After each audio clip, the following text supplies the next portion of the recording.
Let's kick this off with a crazy statement. I think 2024 is the year that Konami reestablishes itself in the game industry as a publisher to look out for.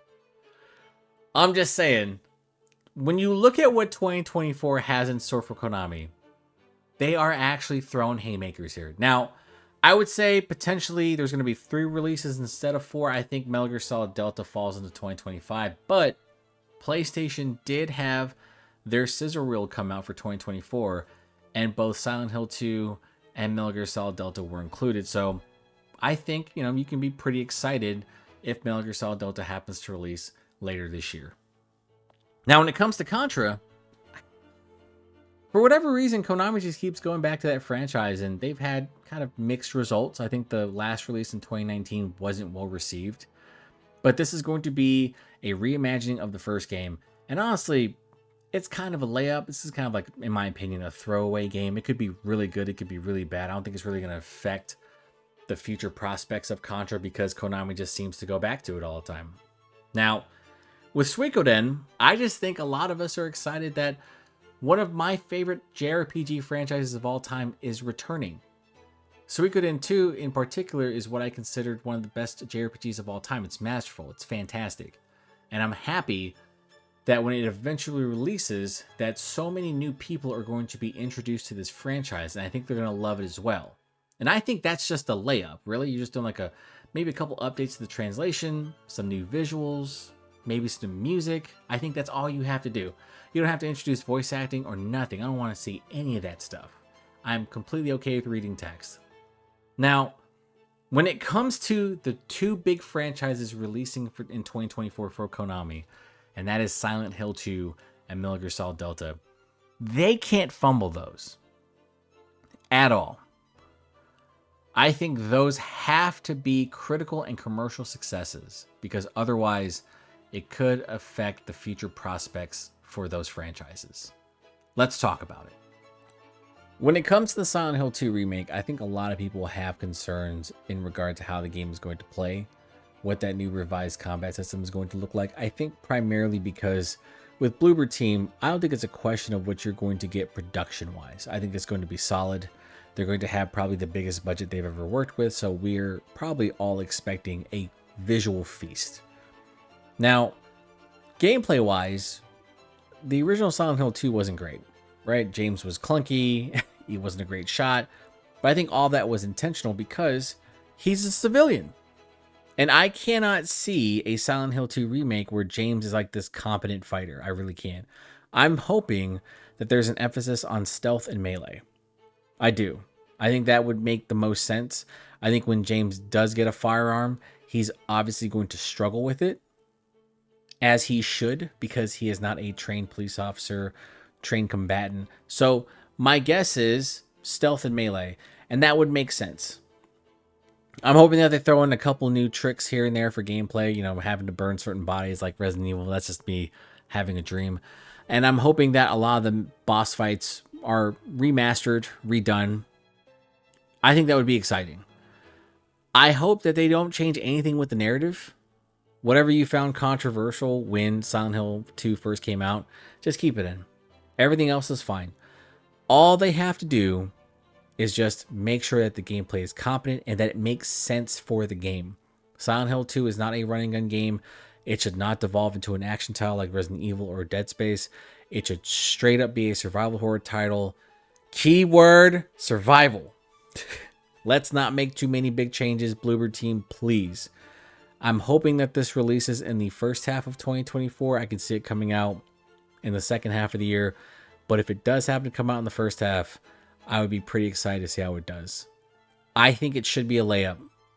I think regardless of what the critics say, if it's in the late 70s and early 80s on Metacritic, I think it's going to be a commercial success because a lot of people love Silent Hill 2 and a lot of people love survival horror games. Now, let's pivot to Metal Gear Solid Delta. So, for Metal Gear Solid fans, it's been kind of a rough ride. Metal Gear Solid 5 was an unfinished game. Metal Gear Solid Survive was just a mockery of the entire franchise. And now, Konami just decides last year to announce Metal Gear Solid Delta which is the remake for Metal Gear Solid 3. And I am incredibly excited for this game. I think a lot of people are too. I think this should be a layup as well.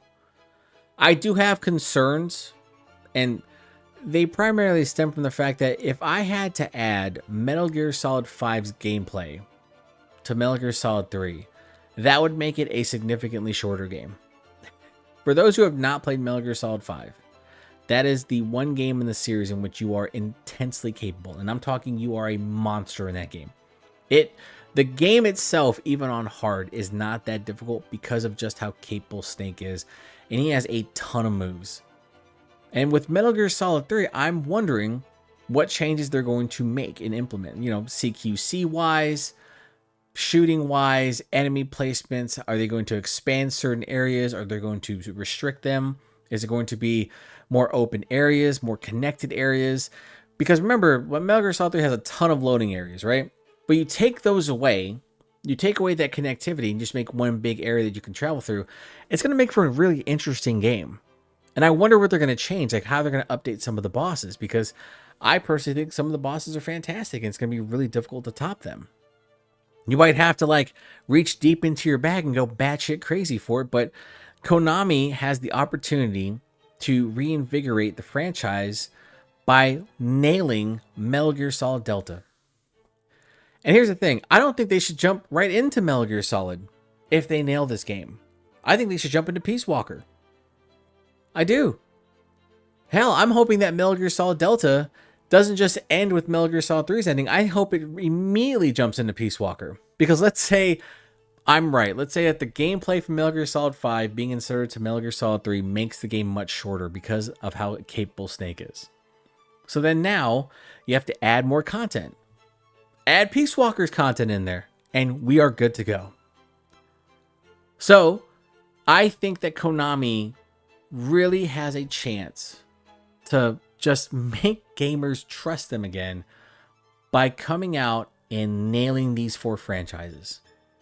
It's one of the things that I am, for whatever reason, kind of hopeful for, because if they happen to nail it with Contra, Suikoden, Silent Hill, and Metal Gear Solid, there is potential for Castlevania to come back.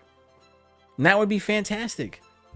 We might get a new Bomberman that's not super edgy or stupid. We might get a legit Bomberman continuation. That'd be great. I'd like to see something like that.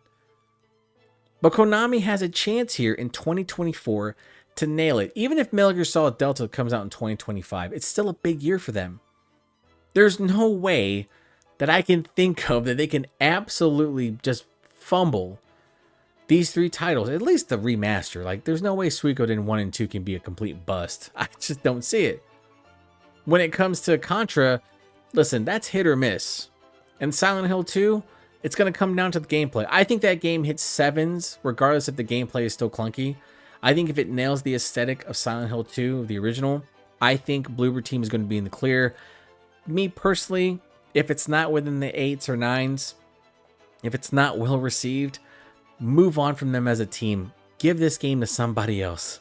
Give Silent Hill 1 and 3 to somebody else. I don't want to see Bloober Team touch it again if they happen to fumble Silent Hill 2. With Metal Gear Solid, I think we're all in kind of an agreement that, listen, if they mess up Delta, we're not getting a Metal Gear Solid remake. We will definitely get a Metal Gear Solid Volume 2 collection, which I assume is going to be 4, 5, and Peace Walker. So at least we're going to get 4 away from the PS3. I mean, at least that's good news, right? I do wonder how long that's going to take, though, because they don't have anything to work from, considering that Metal Gear Solid 1, 2, and 3 were all Bluepoint remasters. I'm just pointing that out. Regardless, though, I think Konami is primed to have a pretty big year. I think for myself, I would be pretty excited if Suikoden 1 and 2 does really well, and it opens up for remasters of 3, 4, and 5. You know what? Scratch that. Let's make 4 a remake, because 4 was not good in my opinion. But, 3 and 5 were great. Got a big thumbs up there. I think when it comes to Silent Hill 2, if Bloober Team nails it, let's go. Silent Hill 1, Silent Hill 3, and then for some of you out there, if you like The Room, we can get that remade as well. Maybe Homecoming gets another shot. Maybe Downpour gets another shot. You never know. I'm just excited to see what happens with Konami because it's been a long time before I've said to myself that Konami is primed to have a big year. I think it was like early 2000s when they were pretty much at their peak of their powers. Metal Gear Solid was killing it. Silent Hill was killing it. Castlevania was killing it. Suikoden was still a thing. Contra was still around. All that was really working well for Konami before they decided to be a gambling business. But now they're back and they're here, and this should be their year. And that's going to do it for this video. If you happen to like the content, please consider like, sharing, and subscribing. Share your thoughts below about how you feel about Konami's going to do this year. And if they fail, should they sell the IPs? Just put that out there. I'm Ken from Pixelated Thoughts. I'll talk to you next time.